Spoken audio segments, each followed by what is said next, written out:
awaited those words with impatience and feared what they might come to mean. Days before, the United States had bombarded the cities of Hiroshima and Nagasaki with nuclear weapons, leaving hundreds of thousands dead and an unimaginable level of destruction. Now the future of the country was at stake, and if the emperor announced that the fighting would continue, the population was aware that the Americans would devastate them in a matter of hours. However, Hirohito's announcement was forceful and said the following: "The war has lasted for almost 4 years, and despite the fact that we have all done our best, the situation has progressed to leave us at a disadvantage. The tides of the world have turned against Japan. On the other hand, the enemy has used a new and cruel bomb, with an incalculable power of damage, which has claimed many innocent lives. If we continue to fight, the result will be not only the collapse of our nation, but also the extinction of the human race." In this way, the emperor announced the unconditional surrender of the Japanese country. The hundreds of thousands of soldiers who had been mobilized could now leave their weapons behind and return to their homes. However, what these men did not know is that their life after the war would be a true hell. Don't move from your screen, because in this new episode of Military History we'll tell you everything about the fate of Japanese veterans after World War II. Are you ready? Let's begin.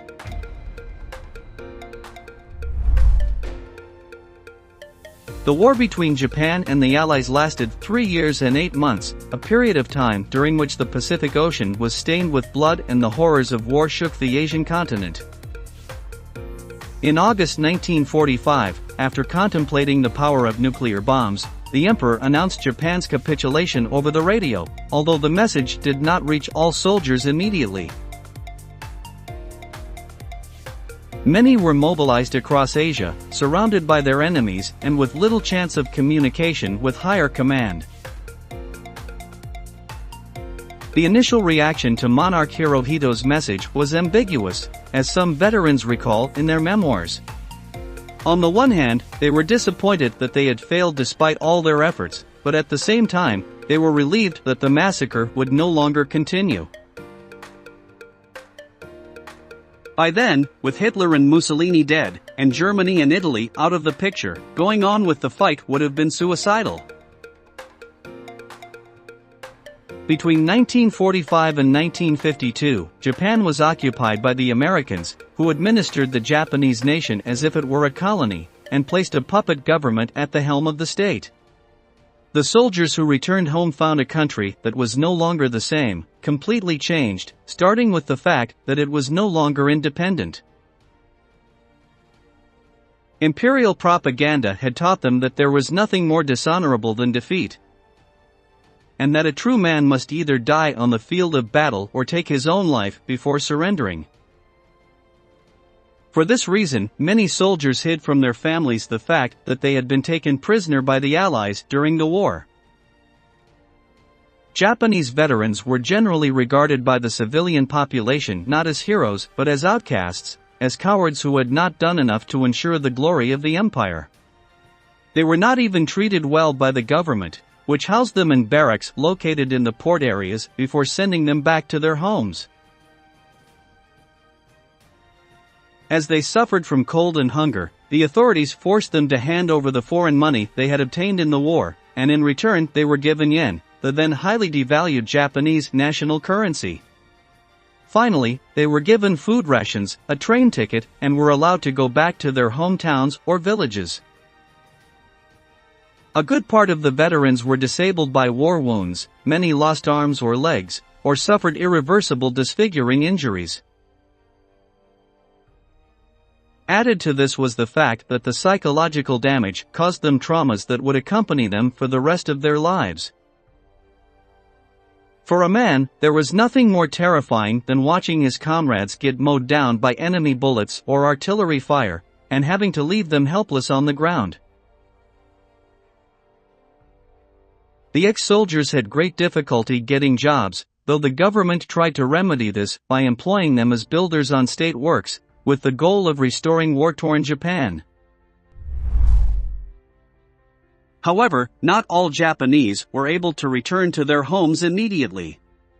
Those who were fighting in Manchuria were taken prisoner by the Soviet Union Army and sent to concentration camps, where a harsh life awaited them. Stalin ordered that they be stripped of all their possessions and left with nothing but their uniforms.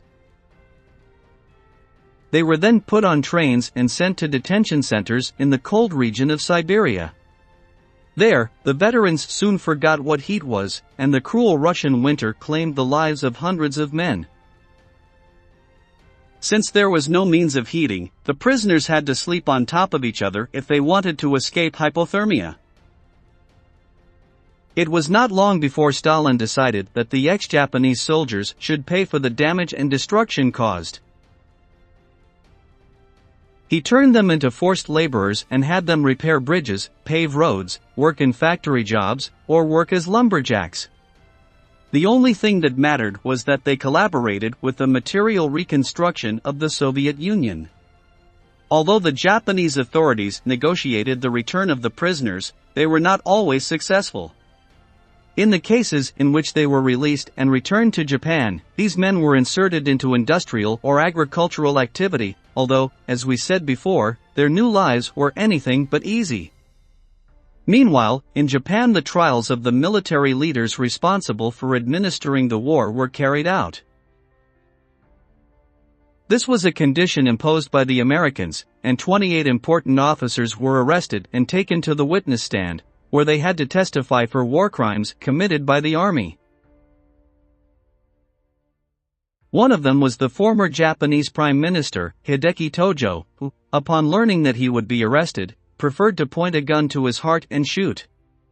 However, the suicide attempt failed, and Tojo survived after being saved by American medics. In the trials that followed over the next few years, Emperor Hirohito evaded all responsibility for the war and his reputation was relatively safe. The full weight of the war failure fell on his officers, among them Hideki Tojo, who was sentenced to death by hanging on December 23, 1948. His request to be shot, as befitted him by his military rank, was ignored and he was executed as a common criminal. The same fate awaited 6 other Japanese leaders, while the rest were sent to prison. With the end of the Tokyo trials, Japan entered a new phase in its history, although it carried a terrible past behind it. The war had ended in disaster, the country was in ruins, and there were hundreds of thousands of war veterans whose sacrifice was reviled by the population and the government. As we can see, the Japanese nation had a serious challenge ahead. We've reached the end of the video and we want to ask you, do you think Japanese war veterans were treated fairly?